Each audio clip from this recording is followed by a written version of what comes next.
Well, thanks for staying with us on the program this morning. Let's get straight into conversations as we're joined by our guests, public analyst and reviewer, Comrade Gerald. Comrade, good morning to you and welcome to the program. Yeah, very good to you and to our viewers. Well, let's begin with this performance scorecard by President Bola Ahmed Tinubu.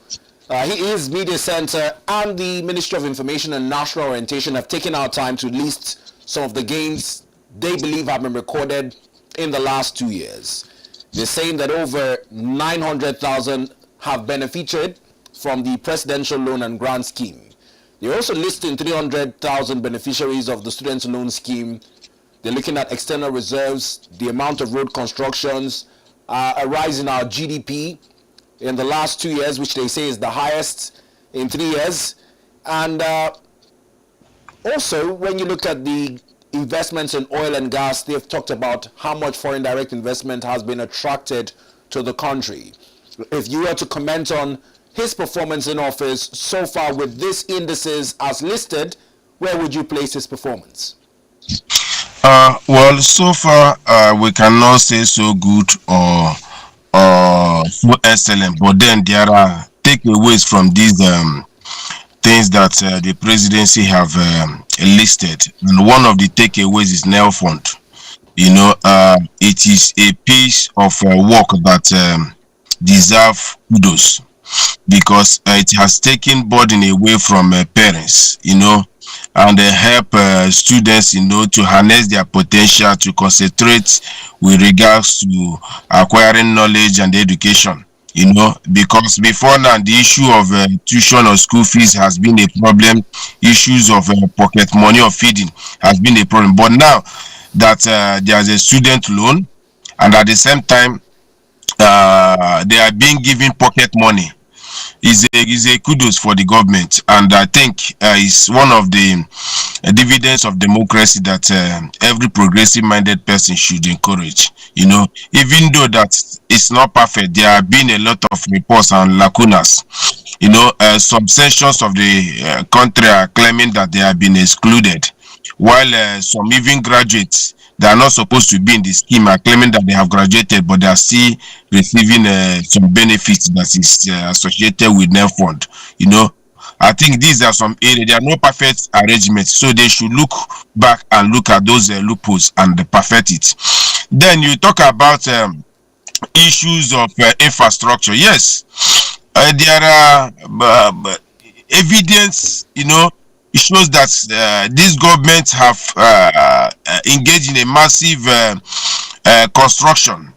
Here in Abuja, we have seen what FCT minister is doing.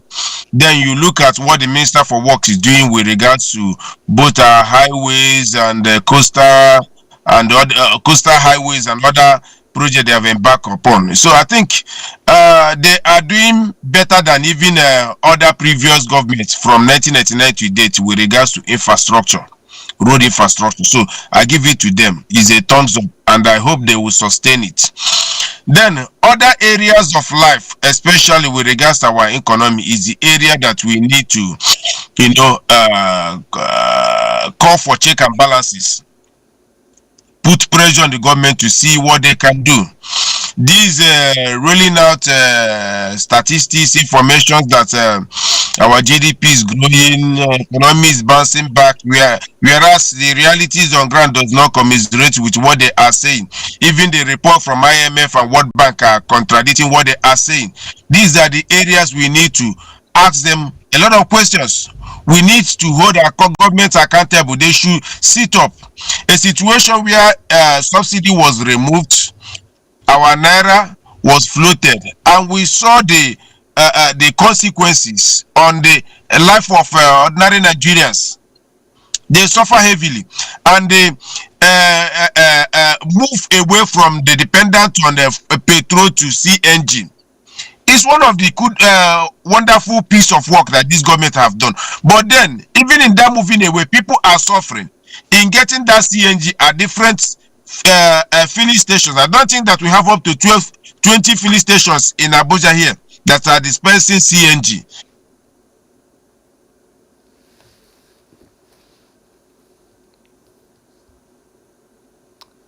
Hello. Hello, Comrade Katchy Gerald.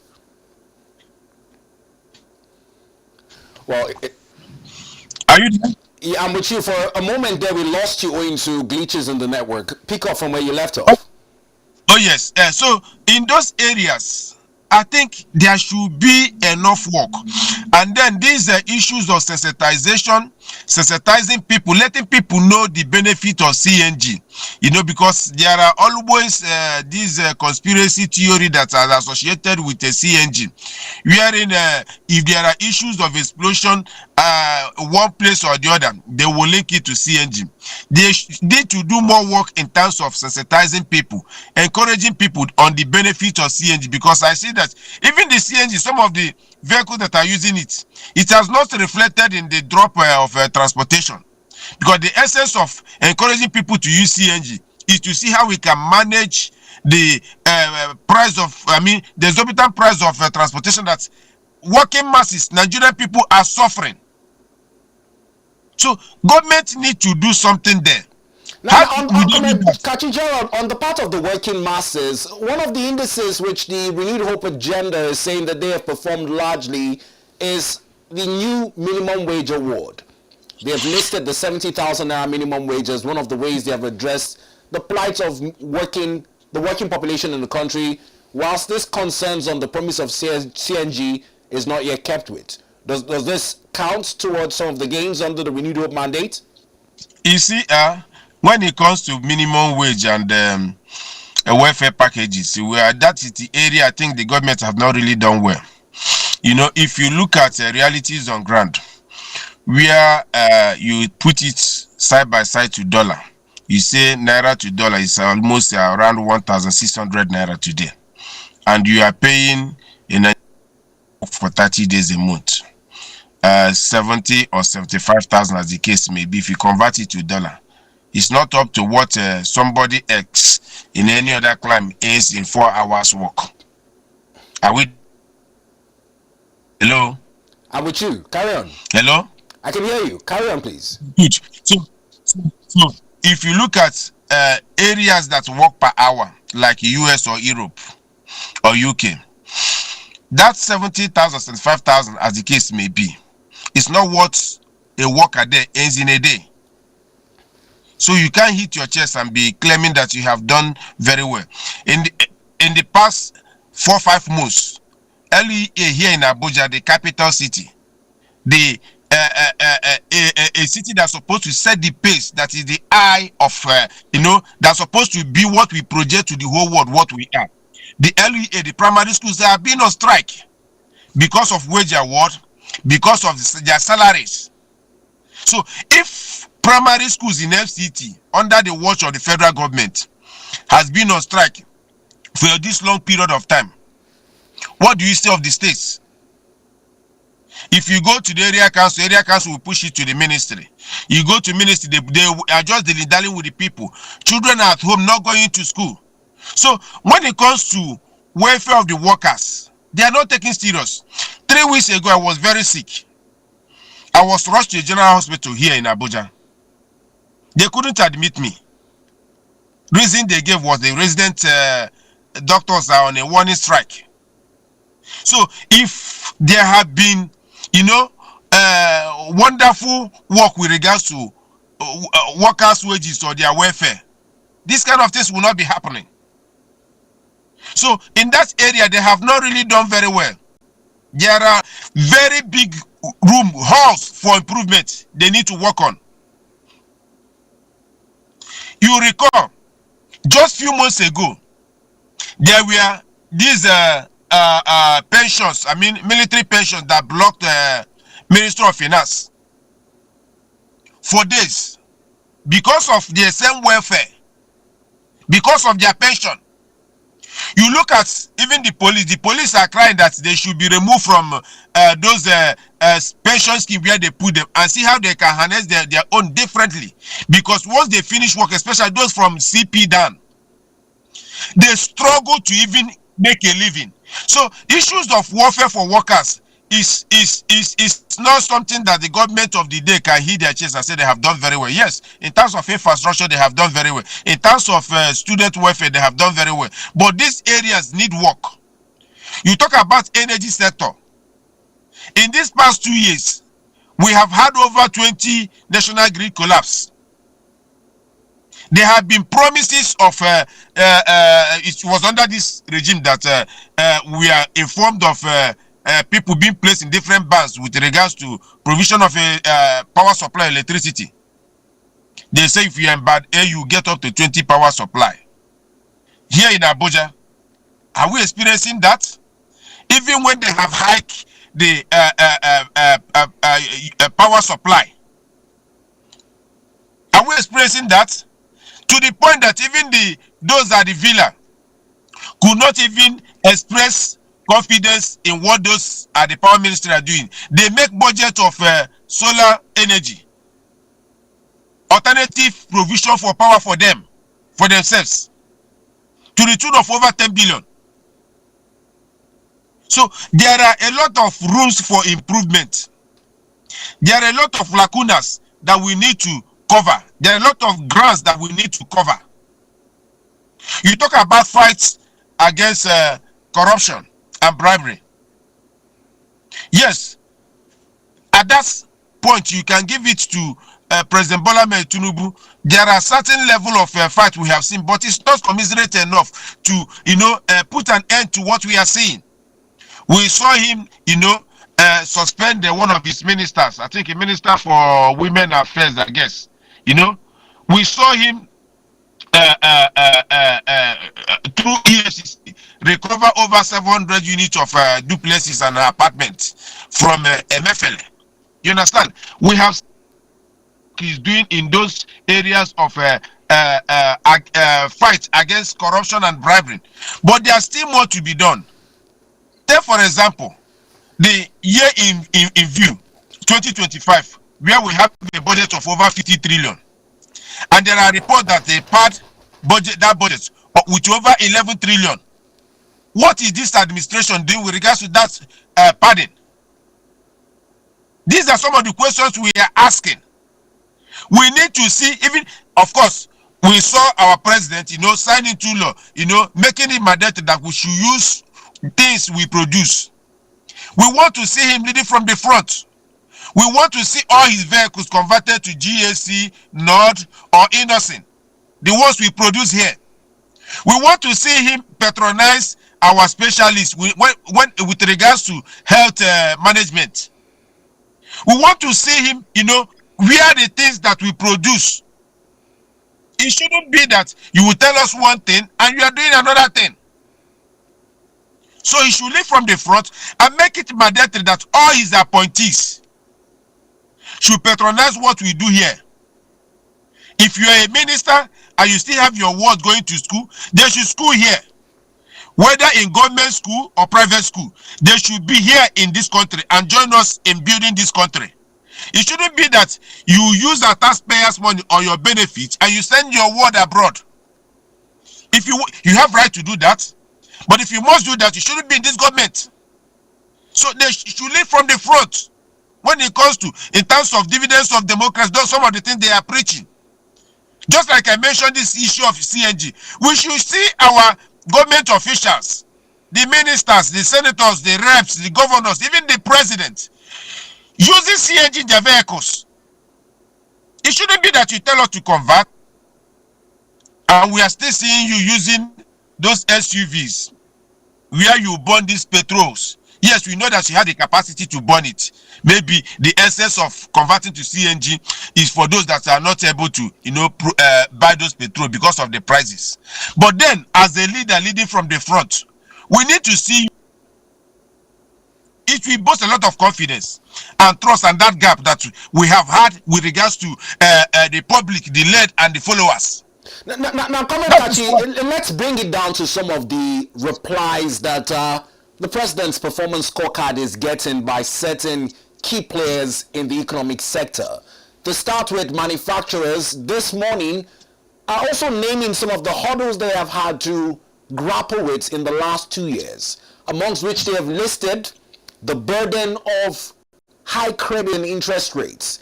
They've also named high energy costs and running businesses as two of the foremost challenges that they've been grappling with amidst these new tax policies by President Bola Ahmed Tinubu. These are some issues also bordering on domestic power consumption, with Band A customers not even given the promised 20 hours but still billed on the Band A tariff. How do you judge these burdens of high costs, energy costs, as manufacturers have listed? We did experience a quick technical issue in the connection with Comrade Katchy whilst he looks to rejoin. It's in assessing the performance of President Bola Ahmed Tinubu from policies that were promised to improve the livelihood of Nigerians upon assumption of office 2 years ago. Well, Nigerians remember the, would I call it, unceremonious inclusion of subsidy removal in his presidential speech, in his inaugural speech, and then down the line 2 years after, reportedly we have saved 18 trillion naira from the removal of fuel subsidies by President Bola Ahmed Tinubu. But big questions continue to surround this declaration as to how it has translated to improved livelihoods of Nigerians. Foremost Comrade Katchy Gerald noted that part of that post-subsidy regime was backed by the promise of compressed natural gas under the PCNGI initiative, that is, the Presidential Compressed Natural Gas Initiative, that is to provide alternative subsidized means of transportation when you compare the cost of fueling buses run on petrol as against those run on CNG. Now, the major challenge with this is that CNG adoption across Nigeria is relatively slow. Even in the Federal Capital Territory, the number of refueling stations as compared to the demand is quietly underserving. You'd find long queues along refueling stations. This is a part of the issues that have continued to greet the discussions post-subsidy removal. Now, when you bring it down to the manufacturing sector, it is off the back that about the same time last year, there was the introduction of the categorization of electricity consumers, where we had the Band A classification, Band B and C, with the vision under the Minister of Power, Chief Adebayo Adelabu, to migrate more Nigerians into Band A. Now, this came with a new tariff template, the MITO order for billing electricity cost consumers. And we saw the tariff rise from as low as 22 naira per kilowatt hour to 206 naira per kilowatt hour. Now, this promise was that Band A customers would enjoy as much as 20 hours of electricity supply. Whilst electricity, over time, minimally improved, frequent power grid collapses have become an impediment to actualizing this dream. A couple of months down the line, many Nigerians expressed their displeasure over the news that even the presidential villa will be migrating off the national grid and seeking alternative energy supply through the installation of solar and photometric power grid. Now, this is because it almost seems as though with many key players exiting the national grid, there will be low focus on the energy needs of manufacturers and domestic electricity consumers. Now, whilst this is the case, in addressing the promises and the burdens encountered by Nigerians, I'd like to now get Comrade Gerald Katchy's thoughts on these genuine concerns over high credit cost burdens and energy costs to power the manufacturing sector, which has been recurrently said to be the only savior to Nigeria's approach to diversifying its economy away from overdependence on oil. Comrade Katchy, welcome back. Let's get your thoughts now. The point there is this: all over the world, it is a well-known fact that government that care for its people has one thing or the other they subsidize, either in energy or tax or what have you. There are always something that government subsidize to improve the life of its citizens. In this particular regime, we have seen that is tax-driven regime. Rather than, cushioning the effect of some of their policies. Take, for example, the interest rate today is in double digit, which is not supposed to be. And at the same time, we are talking about having a $1 trillion economy in no distance time. Whereas we are making it, very difficult, very hard for our people to even grow out of poverty, because by the time you make interest rate very high, how do you get profit to even clear your debt and then have something sustainable that will sustain you?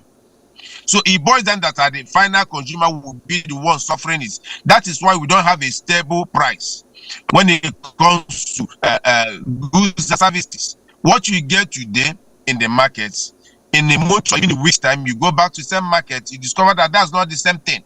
The price differentials will be there, because when it comes to energy, we are not stable.